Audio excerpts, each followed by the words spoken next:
제3차 세계대전이 임박했고 모두가 초대됐습니다. 어떤 나라는 군사력에 막대한 돈을 쓰지만 다른 나라는 핵전쟁의 돌멩이로 맞섭니다. 여기가 세계에서 가장 약한 군대들입니다. 2026년 에디션 시작 전 참가자들을 소개하겠습니다. 이 나라들은 약할 뿐만 아니라 배경에 잘 섞이는 데 능숙합니다. 대부분의 국가는 적을 위협하는 것이 목적입니다. 이 나라들은 그저 아무도 자신들을 눈치채지 않기를 바라는 것이 목표입니다. 첫 번째로, 공격적인 퍼핀새만큼의 전투적 사나움으로 무대에 등장하는 나라입니다. 아이슬란드는 나토 회원국이라 미국, 영국 등 강력한 동맹이 있지만 모두 느긋하고 공격적이지 않습니다. 아이슬란드는 군대도 공군도 예비군도 없는 유일한 나토 회원국입니다. 인구가 약 37만 명으로 오하이오주 클리블랜드와 비슷한 규모인 아이슬란드는 지리적으로 고립되어 있고 매우 친근하며 근처에 미국 해군이 주둔하고 있다는 점에 방위 전략을 의존하고 있습니다. 다음은 중앙아메리카의 친환경 국가 코스타리카입니다. 많은 이들이 코스타리카를 나무늘보와 서퍼가 많은 평화로운 낙원으로만 여깁니다. 코스타리카는 1948년 내전 후 군대를 해산한 것으로 유명합니다. 호세 피게레스 페레르 대통령은 군사본부 벽을 망치로 부수며 의지를 드러냈습니다. 이후 그들은 희망만으로 열대우림에서 마약 밀매범을 쫓았습니다. 미스 몰도바는 강한 어조의 이메일처럼 위협적으로 다가옵니다. 여기는 유럽 러스트 벨트로 몰도바는 강한 군대를 원하지만 여력이 없습니다. 여기는 유럽에서 가장 가난한 나라 중 하나로 장비도 소련 시절의 낡은 것들입니다. 현대 전장이 아닌 박물관에 있어야 할 수준입니다. 이제 몽골이 이 그룹에 합류했습니다.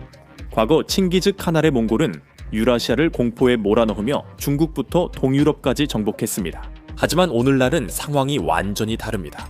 그들은 러시아와 중국 두 거인 사이에 끼어 지정학적 악몽을 겪고 있습니다. 다음은 감비아입니다. 이 나라는 너무 작고 가난해 글로벌 파이어파워 14순위에서 아예 이칩니다. 여기는 서아프리카에서 가장 작은 땅으로 방위 전략은 세네갈에 둘러싸인 점에 의존합니다. 이제 대회에는 유럽 부국 룩셈부르크가 등장합니다. 그들은 전쟁 대신 은행업을 택했고 군대도 매우 조용합니다.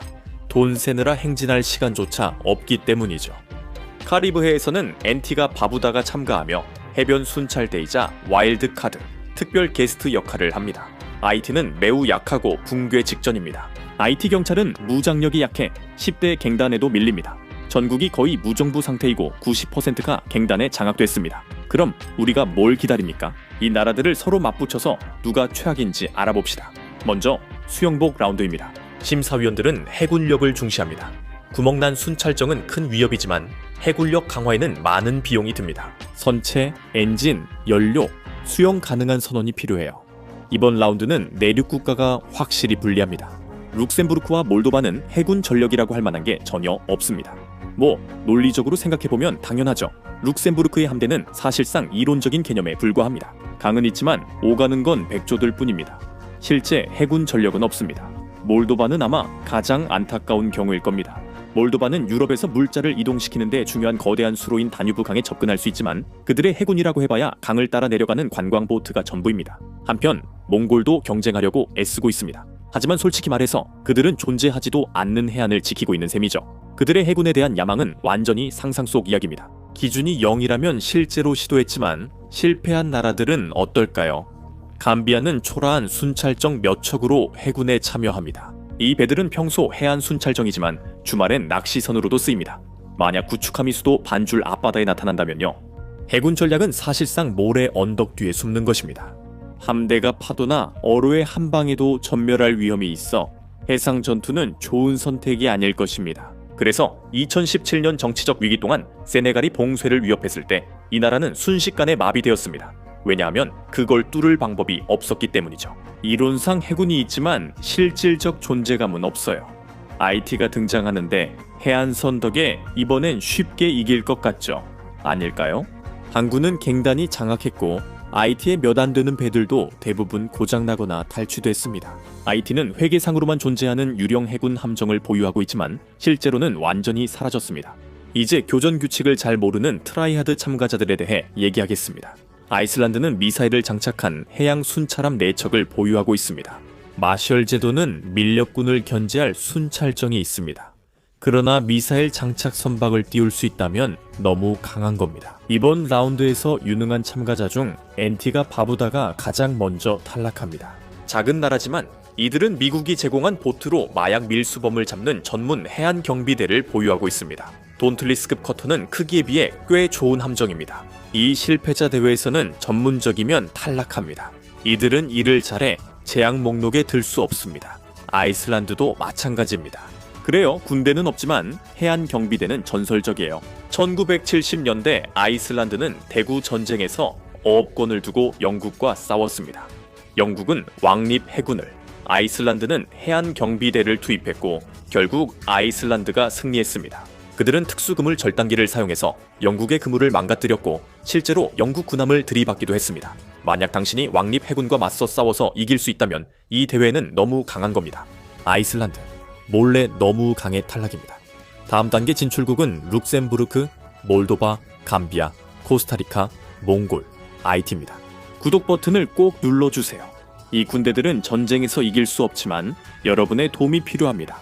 알고리즘이 물가에서 육지로 이동하고 있습니다. 우리 대회의 다음 단계는 인력 규모 평가입니다. 군사 용어에서 이 부문은 인력 규모로 정의되며 세계 강대국들은 수백만 명의 병력으로 힘을 측정했습니다. 여기 참가자들은 누가 가장 위험할 정도로 인력이 부족한 군대를 가지고 있는지 겨루고 있습니다. 심사위원들은 사실상 존재하지 않는 군대를 찾고 있습니다.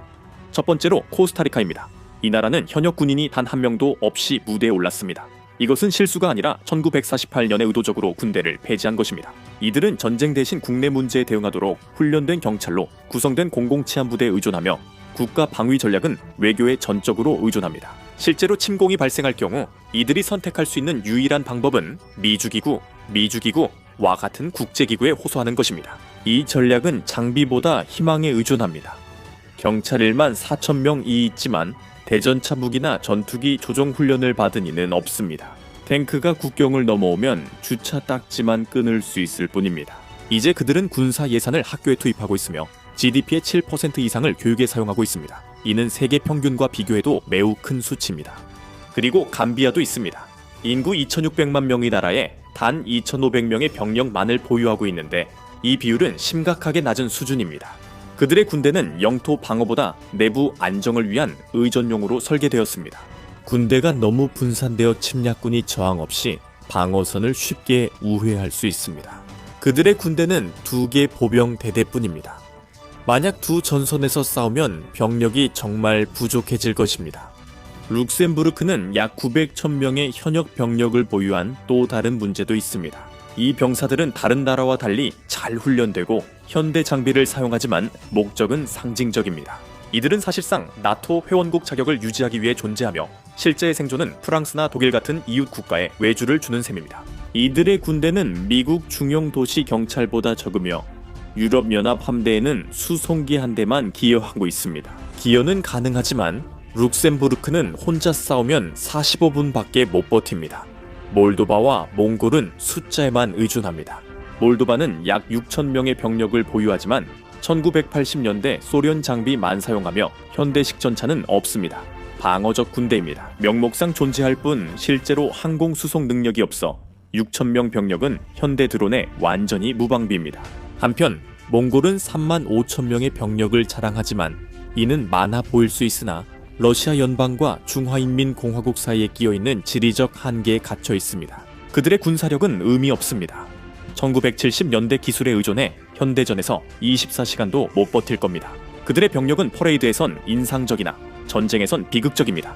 우리는 IT의 비극적 현실을 마주합니다. 국가는 재건된 군대에 약 2,000명을 배치하려 하지만 그들은 자국 내에서도 열세입니다. 정보 당국에 따르면 1만 명이 넘는 갱단원들이 수도를 장악하고 있으며 이들은 국가보안군보다 더 강력한 무기와 드론을 보유하고 있습니다. 지미 바비큐 갱단연합이 실제 장군들보다 더 효율적인 지휘체계를 갖출 가능성이 높습니다. 나쁜 놈들이 정부보다 병력이 많으면 인력의 심각성이 드러납니다. 이제 현장을 다시 정리해야 합니다.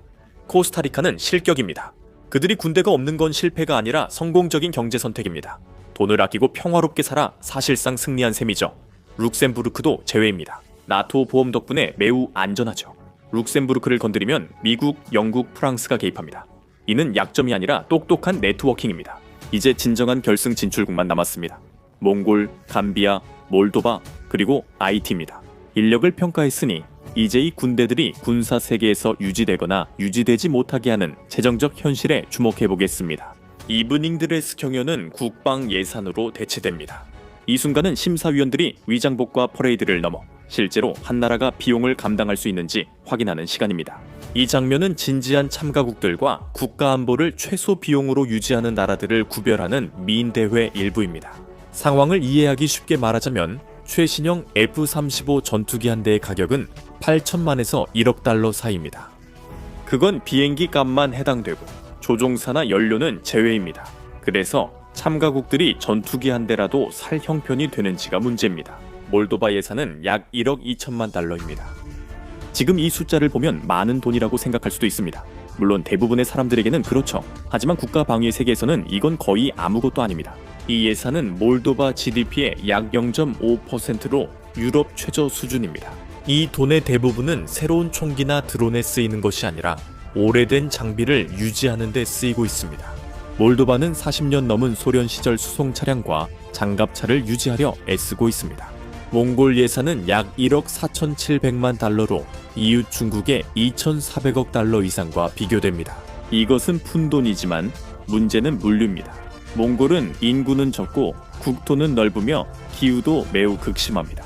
많은 사람들이 모르는 사실은 몽골 군사 예산의 많은 부분이 겨울 영하 40도의 추위로 인해 난방비로 소모된다는 점입니다. 군대는 신형 미사일을 구입하는 것보다 얼어 죽지 않을까 걱정하고 있습니다. 그들은 막사를 따뜻하게 유지하는 데만 수백만 달러를 씁니다. 1억 4,700만 달러로 급여, 연료, 난방비를 모두 해결해야 합니다. 서유럽만 한 나라에서 이는 물류상 큰 어려움입니다. 그들은 존재하려고 돈을 쓰는 셈입니다. 다음은 IT입니다. 정부가 엉망이라 공식 국방 예산을 정확히 알기 어렵습니다. 하지만 보안 예산은 약 6,400만 달러로 전체 군사 예산에 비해 많지 않습니다. 포르토프랭스 갱단은 납치, 몸값, 통행료로 정부 경찰 예산보다 많은 수익을 냅니다. 하지만 놀라운 점은 IT가 전투기와 탱크를 단 한 대도 보유하고 있지 않다는 것입니다. 인도주의적 위기와 엄격한 무기 금수 조치 때문에 그들은 공개 시장에서 무기를 쉽게 구입할 수도 없습니다.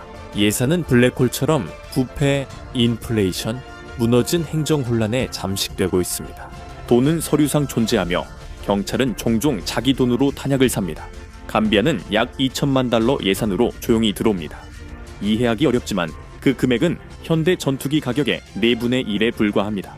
감비아는 예산이 빠듯할 뿐 아니라 극심한 재정 긴축 중입니다. 이 2천만 달러로 모든 것을 해결해야 합니다. 제복부터 식당의 음식, 그리고 몇 대 없는 픽업 트럭의 연료까지 모두 2천만 달러로 감당해야 합니다. 자국 영공을 감시할 제대로 된 현대식 레이더 시스템조차 살 수 없습니다. 공군 전체라고 해봐야 그날 하늘을 날고 있는 새들이 전부입니다. 감비아는 전쟁이 실제로 존재하지 않는다고 믿는 듯한 예산으로 운영되고 있습니다. 대담한 전략이네요. 과연 효과가 있을지 지켜봅시다. 이제 이 재정 수치를 바탕으로 조정해야 합니다. 몽골과 몰도바, 미안하지만 여러분은 너무 많이 씁니다. 이 경제 상황에서 1억 2천만 달러와 1억 4,700만 달러라니 너무 무리하고 있어요. 여러분은 탱크도 있고 비록 오래됐더라도 자주 날지 않더라도 전투기도 있고 체계와 계급 구조도 있습니다. 너무 부유하고 조직적이어서 탈락입니다. 이제 마지막 두 나라는 IT와 감비아입니다. 혼란의 IT와 선처럼 가난한 감비아가 맞붙습니다. 2026년 군사 재앙대회 우승자 선정 전 IT에서 누가 이 타이틀을 받을 자격이 있는지 깊이 살펴볼 시간입니다. 분위기는 더 퍼지 실사판 같고 장비는 물려받은 소총과 남은 것뿐입니다. 약점은 국가의 완전한 붕괴입니다. 장비 관리 부실로 사라졌고 군인들은 이기지 못해 압도당하고 있습니다. 하지만 IT가 이 타이틀을 얻지 못하는 이유가 있습니다. 현재 전쟁 중이어서 실격입니다. IT 경찰과 군의 잔존 세력이 싸우고 있습니다. 그들은 매일 전투를 겪으며 단련되었습니다. 포르토프랭스의 한 군인은 지난주에 감비아 해역 군인이 평생 겪는 것보다 더 많은 전투를 경험했습니다. 혼란스러운 전쟁터도 근성만으로 사는 평온한 삶보다 더 군사적입니다. 그녀는 약자가 아니라 전쟁터이기에 실격입니다. 그래서 이제 우리의 우승자, 군사적 야망이 가장 부족한 챔피언이자 어쩐지 그 사실을 자랑스러워하는 나라로 넘어갑니다. 등장하는 것조차 잊어버린 나라 감비아입니다. 분위기는 마치 자리를 비웠음입니다. 장비라고 해봐야 픽업 트럭과 성을라스뿐입니다. 전차도 없고 전투기도 없습니다. 약점은 그들의 생존을 외부에 맡겼다는 점입니다. 방어 전략은 본질적으로 희망입니다. 세네갈이 친절해 감비아의 약점이 오히려 강점이 되고 군사적으로 감비아 공격은 연료 낭비처럼 느껴집니다. 이것이 진정한 저예산 방어입니다. 요트 한 척 유지비보다 적게 드는 나라를 정복하는 건 침략자에게 수익성이 없습니다. 그들은 누구를 위협할 전차도 없고 누구를 막을 해군도 없으며 누구를 폭격할 공군도 없습니다. 2천만 달러만 사용하고 해군 전력 없이 2,500명의 소규모 병력만으로 감비아는 이 경쟁에서 완벽한 점수를 받았습니다. 축하합니다. 그들은 전차와 드론이 지배하는 세상에서 때로는 가장 뛰어난 전략이 너무 작아서 눈에 띄지 않는 것임을 증명했습니다. 이 나라들은 우리에게 힘이 아닌 평화에 의존하는 것이 여전히 의미가 있음을 상기시켜줍니다. 일부 국가는 군사력이 약해도 세계 분쟁 시 가장 안전한 곳이 반드시 가장 경계가 강한 곳은 아닙니다. 제3차 세계대전이 임박했지만 이 10개 국가는 안전하게 생존을 지켜볼 수 있습니다. 아니면 영상을 클릭해보세요.